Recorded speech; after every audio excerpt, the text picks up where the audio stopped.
Comment en es-tu venu à cheminer en tant que séminariste en vue du sacerdoce?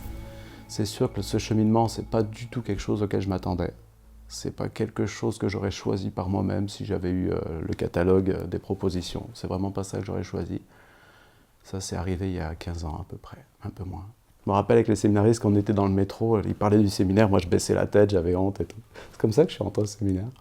Mais du jour où la décision d'entrer au séminaire s'est prise, de répondre à cet appel, j'étais en paix. Présentement, je suis étudiant au doctorat en théologie. J'ai étudié ici au Grand Séminaire de Québec depuis 2006. Pourquoi faire ce cheminement-là aujourd'hui? Moi, j'ose croire que c'est Dieu. La raison principale, la première raison, je crois que c'est lui qui m'appelle à ça. Pour moi, ça s'est manifesté à un moment donné dans ma vie. C'était pas un projet de jeunesse, puis c'était pas un projet de ma famille. Donc, c'était pas exclu, mais c'était pas non plus valorisé ou présenté comme une option. C'était tout simplement pas dans le décor. Pour moi, c'est à l'occasion de la mort de Jean-Paul II en 2005. C'est un événement qui m'a beaucoup touché, c'est-à-dire que à partir de ce moment-là, je me suis mis à prier en disant à Dieu, je t'écoute.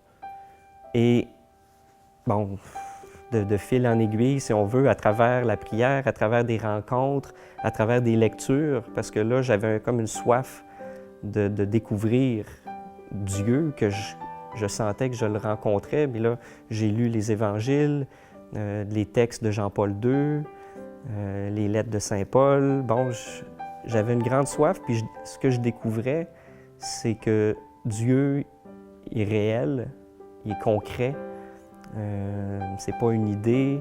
Et le désir de consacrer ma vie d'une manière particulière pour Dieu, puis pour l'Église, que je découvrais aussi à travers tout ça, le désir s'est manifesté pour moi de façon claire et j'ai pas hésité à faire des démarches, là, à téléphoner, aller rencontrer un prêtre d'abord, puis quelques mois plus tard, de téléphoner au Grand Séminaire, puis m'informer comment ça fonctionne. En fait, l'étape que je m'apprête à vivre, qui est l'engagement dans le diaconat, l'ordination diaconale, c'est très important. En fait, c'est l'engagement, le résultat ou l'aboutissement de plusieurs années de formation, d'études, de discernement, de prière. Donc, avec toutes ces années, avec tous les hauts et les bas que j'ai pu vivre à travers ces années-là, j'en arrive à dire « me voici », c'est moi, comme je suis, prêt à m'engager, conscient de mes limites, mais surtout confiant dans la grâce de Dieu qui agit dans le sacrement.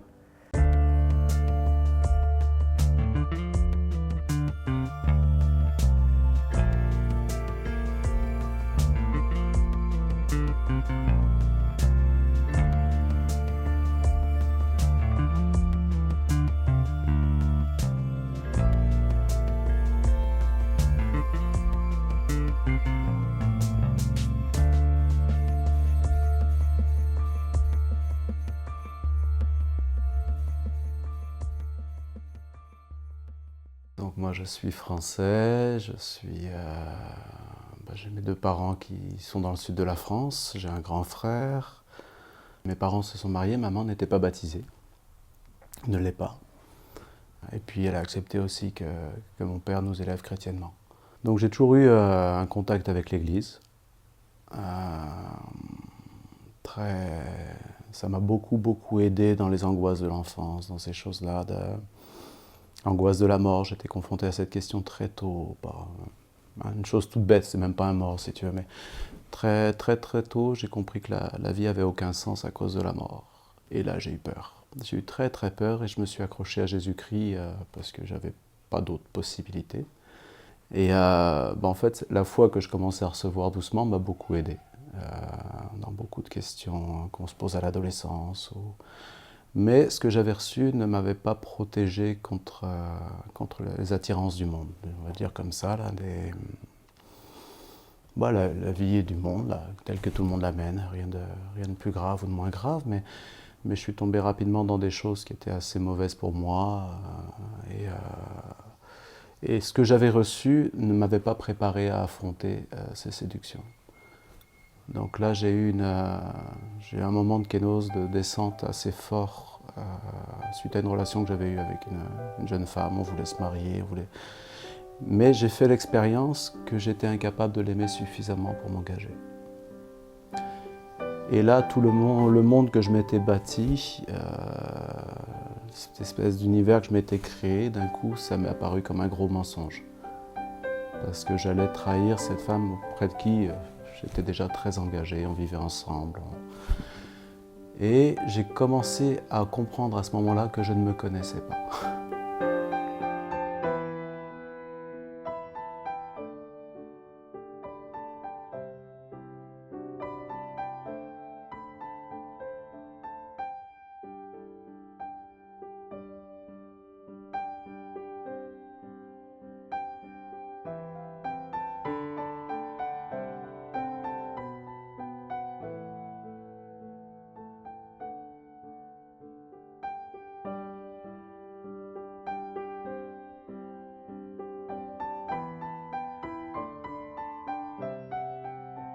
Au même moment, un ami prêtre m'avait orienté pour faire une retraite chez des jésuites, pour m'aider à me poser, parce qu'on était fiancés, on était quand même très très engagés.